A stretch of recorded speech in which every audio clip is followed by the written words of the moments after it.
कोई बात नहीं, आज इनकी माफी है, आज इनकी माफी है, कोई बात नहीं।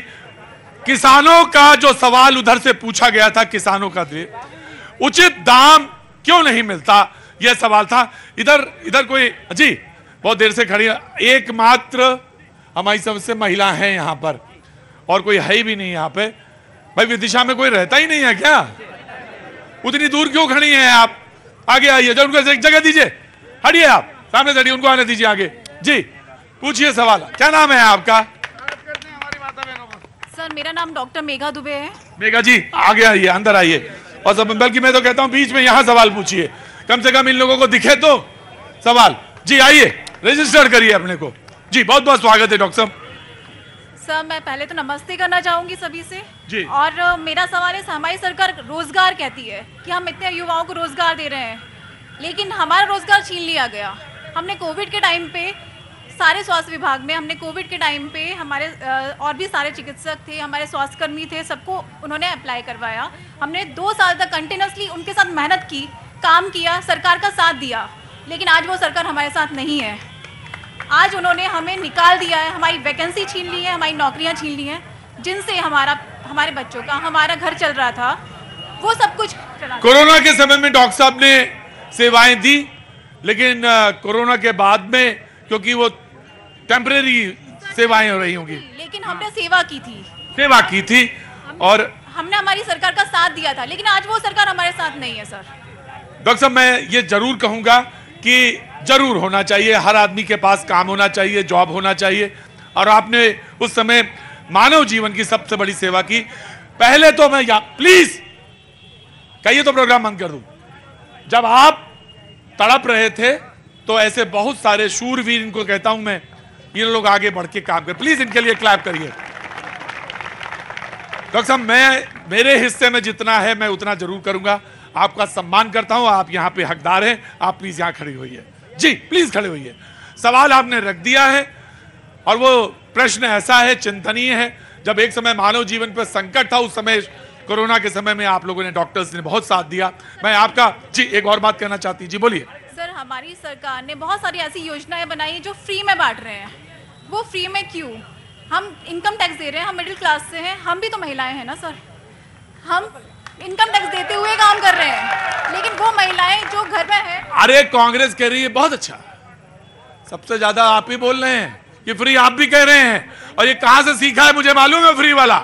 जी बहन जी कह रही हैं फ्री वाला, पूरा हिंदुस्तान जानता है कि फ्री कौन बांट रहा है, नंबर 1। नंबर 2, मध्य प्रदेश के मुख्यमंत्री शिवराज सिंह चौहान को जब ये लगा कि हम किसानों के पास नहीं जा सकते, धोखा हो गया है, युवाओं को रोजगार नहीं दिया, उनके पास नहीं। सुनिए एक मिनट, मैं आ रहा, आ जाऊंगा जी। फिर उन्हें लाडली बहना की याद आई 18-19 साल बाद। उन्होंने कहा महिलाओं को बेवकूफ कैसे बनाए। पहले महीने 1000, दूसरे महीने 1250, तीसरे महीने 1500 बोली लगाई गई माता बहनों की। इसके बाद इन्हें पता था आचार संहिता लगी, कुछ नहीं देना। बेवकूफ बनाने का काम मध्य प्रदेश के शिवराज सिंह चौहान ने महिलाओं के साथ, युवाओं के साथ, किसानों के साथ। अब जब बीजेपी विल रिस्पॉन्ड, इन्होंने क्या कहा है, 3100 देंगे। बिल्कुल। जब तुमने 1200 बोला, हम 3100, और बोले 3100 पे पेट नहीं भरेगा तो और भी कर देंगे, तो आप भी वही रास्ते चल रहे हैं गुरुजी। जी देखिए साहब, जो ये हमारे कांग्रेसी मित्र कह रहे हैं, इनकी बात का जवाब ये है। सबसे पहले बहन जी का देता हूँ, डॉक्टर साहिबा जो हैं, इन्होंने जो कोविड के समय में किया वो दूसरा कोई नहीं कर सकता था, इसके लिए मैं सैल्यूट करता हूँ। दूसरी बात, जिसका जो हक जिसको है उसको वो हक मिलना चाहिए, उसके लिए हमारी भारतीय जनता पार्टी की सरकार है। मैंने ये बताना चाहता हूँ कि मेडिकल ऑफिसर की जो लीगल नियुक्तियाँ जो होती हैं वो MPPSC के थ्रू होती हैं, उसकी एग्ज़ाम की तैयारी है, और उसमें भी लगातार जो कोविड के समय में जो भर्तियाँ नहीं हो पाई थी, हमारे यहाँ मेडिकल कॉलेज खुला, मेडिकल कॉलेज में ये सारे डॉक्टरों ने काम किया, जिला चिकित्सालय में काम किया। उस समय आनंद फानन में ये सारे लोगों ने अपनी सहमति दी, जान को हथेली पर रख के वहाँ काम किया। हम लोगों ने इनके साथ मिलकर जो हम मदद कर सकते थे लोगों की वो की। लेकिन कांग्रेस के विधायक उस समय यहाँ थे, उन्होंने इन्हीं डॉक्टरों को, इसी विदिशा मेडिकल कॉलेज को, इसी विदिशा शहर को बदनाम किया, और खुद के मोबाइल से एक fake video Vidisha medical college के नाम पर सोशल मीडिया में, व्हाट्सएप ग्रुप पे, फेसबुक पेज पे, सभी पे डाला, और उसमें ये बताया कि डॉक्टर साहब मेरा तो सीधा सा ये है कि आपको लाभ होना चाहिए, आपने सेवाएं दी हैं और ऐसे आप तमाम जैसे जो लोग हैं जिनकी सेवाओं पर है उनको जरूर मिलना चाहिए। बसपा के प्रवक्ता मौजूद हैं, मैं आपका पक्ष जानना चाहता हूं जो आप अपनी बात कहना चाहते हैं, वेरी क्विक। मैं किशन लड़िया बीएसपी का पूर्व प्रभारी हूं, जिला प्रभारी हूं।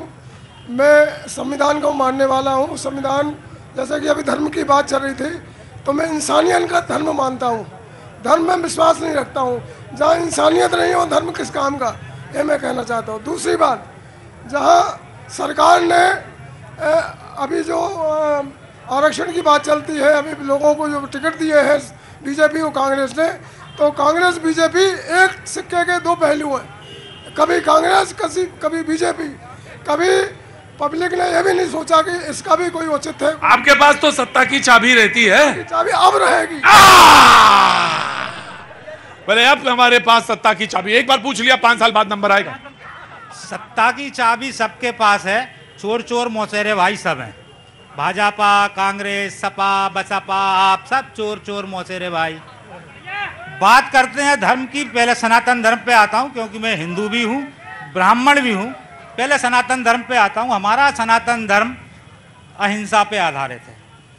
हमारे एक सांसद जी जब गुजरात से बोलते हैं किसी धर्म गुरु की गर्दन काट कर लाने के लिए, क्या ये सनातन धर्म है या सनातन धर्म मानने वाले हैं ये जो शंकराचार्यों का अपमान करें?